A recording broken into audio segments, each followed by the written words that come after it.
इस्लामाबाद में इन्वेस्टमेंट के हवाले से सबसे पहले इस्लामाबाद को समझना ज़रूरी है। इस्लामाबाद 1960 की दहाई में डेवलप होना शुरू हुआ। सदर अयूब खान ने इसकी बुनियाद रखी और इस्लामाबाद को जिस आर्किटेक्ट ने डिज़ाइन किया उसका नाम है कॉन्स्टेंटिनस ए डोक्सियाडस। ये एक ग्रीक आर्किटेक्ट था। इस्लामाबाद को 5 जोन्स में तकसीम किया गया, जिसमें administrative zone, diplomatic enclave, educational zone, residential zone, urban और रूरल एरिया शामिल है। इस्लामाबाद के अंदर over the period of time बहुत ज़्यादा डेवलपमेंट हुई है। ये इस वक्त पूरी दुनिया में एक खूबसूरत तरीन कैपिटल्स की लिस्ट में शुमार होता है। इस्लामाबाद को अपने सिनेरिक व्यूज़ जो कि मागला हिल्स की वजह से बनते हैं, उसकी वजह से एक बहुत ही ज़बरदस्त यूनिक सेलिंग प्रपोजिशन मिलती है। इस्लामाबाद के अंदर over the period of time सबसे पहले जो प्रॉपर्टीज़ डेवलप हुई वो अपारा मार्केट और G6 सेक्टर डेवलप हुआ और इस्लामाबाद की टोटल पॉपुलेशन 2.3 मिलियन के करीब है, जिसमें से जो अर्बन पॉपुलेशन है वो तकरीबन 1.1 मिलियन लोगों के ऊपर मुश्तमिल है और रिमेनिंग पॉपुलेशन रूरल एरिया में चली जाती है। इसी तरह इस्लामाबाद के जो सेक्टर्स जिसमें इस्लामाबाद को डिवाइड किया गया वो एक स्क्वायर शेप के अंदर बनाए जाते हैं। इस्लामाबाद एक प्लान सिटी है जिसमें ये स्क्वायर सेक्टर के अंदर 4 सब सेक्टर होते हैं।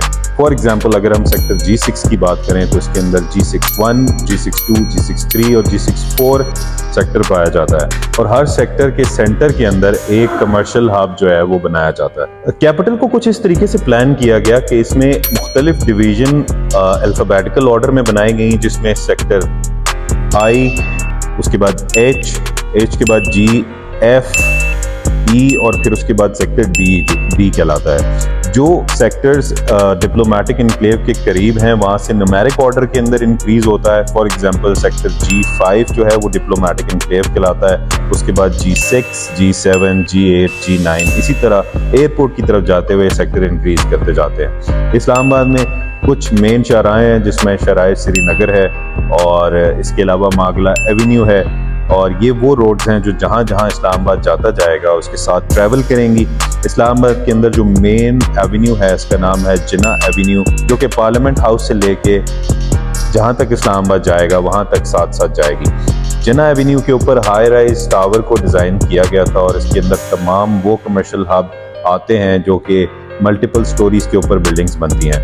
इसी तरह सेक्टर I के अंदर आपको इंडस्ट्रियल जोन मिलता है और mixed commercial plus residential areas के प्लॉट्स आपको मिलते हैं। सेक्टर H के अंदर आपको एजुकेशनल डिस्ट्रिक्ट और एजुकेशन से रिलेटेड यूनिवर्सिटीज़ और मुख्तलिफ इदारे मिलते हैं।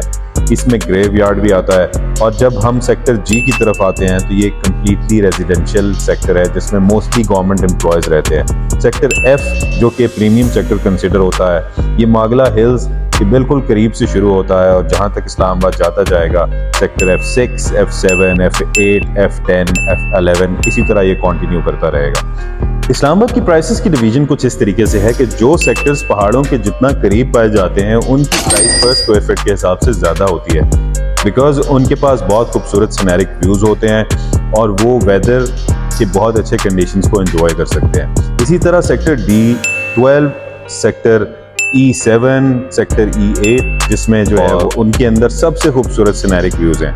अब यहाँ पर जो एरिया सेलेबल हैं उनकी प्राइसेस कंपैरेटिवली उन सेक्टर से बहुत ज़्यादा हैं जो कि रावलपिंडी के करीब या सेक्टर I या सेक्टर H कहलाते हैं। उनके अंदर जो कनाल के प्लॉट्स हैं वो सेक्टर F, सेक्टर E और सेक्टर D के अंदर कंपैरेटिवली उनकी प्राइसेस ज़्यादा हैं। आने वाले वक्त में अपनी टॉक्स के अंदर हम आपको ये बताएंगे कि इस्लामाबाद के किन सेक्टर्स में आपको अफोर्डेबल प्लॉट्स मिल सकते हैं, कहाँ पर आप एक्सपेंसिव प्रॉपर्टी ले सकते हैं और कैसे आप अपनी इन्वेस्टमेंट को इस्लामाबाद के रेजिडेंशियल सेक्टर्स और कमर्शियल एरियाज़ के अंदर इन्वेस्ट करके मल्टीप्लाई कर सकते हैं। Thank you so much.